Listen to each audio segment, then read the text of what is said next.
কবি নবীনচন্দ্র সেন।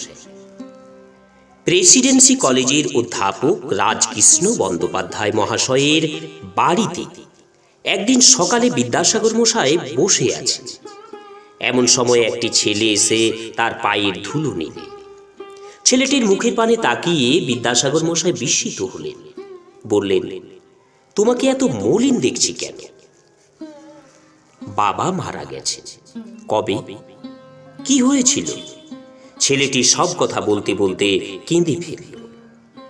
বিদ্যাসাগর মশাই সান্ত্বনা দিয়ে বললেন, তুমি এখনো বালক, আর তোমার উপর এই বিপদ। কিন্তু ভাই, কাতর হইও না, সংসারে দুঃখী বেশি। আমিও একদিন তোমারই মতো দুঃখী ছিলাম। খানিক চুপ করে থেকে বিদ্যাসাগর মশাই আবার জিজ্ঞাসা করলেন, তোমার এখন খরচপত্র চলে কেমন করে? দু জায়গায় ছেলে পড়াই, তাতে আমার বাসা খরচাটা চলে যায়। আর দেশে মা ভাই বোনের তা তো এখনো ঠিক জানি না।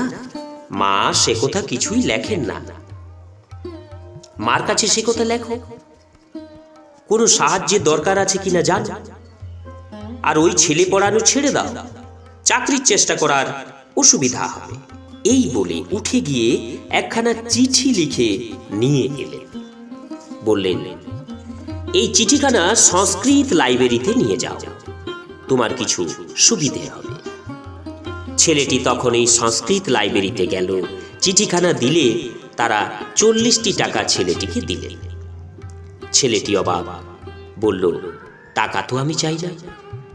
কর্তৃপক্ষ বললেন, তা জানি না, যেমন লেখা আছে সেই মতোই ব্যবস্থা করেছি। ছেলেটি আর কিছু বলল না। ছলো ছলো চোখে টাকা কটি নিয়ে বাড়ি ফিরল। এই ছেলেটিকে বিদ্যাসাগর মশাই বড় স্নেহ করতেন। নানাভাবে তিনি একে আরো অনেক সাহায্য করেছিলেন। ছেলেটি ভবিষ্যতে ডেপুটি ম্যাজিস্ট্রেট হয়েছিল এবং কবি হিসাবে বিশেষ প্রসিদ্ধি লাভ করেছিলেন। ইনি হলেন কবি নবীনচন্দ্র সেন। তার পলাশীর যুদ্ধ বাংলা সাহিত্যে অমর হয়ে আছে। নমস্কার।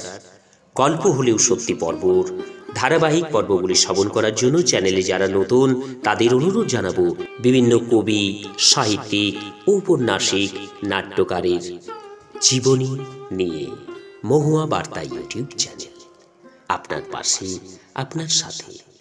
নমস্কার।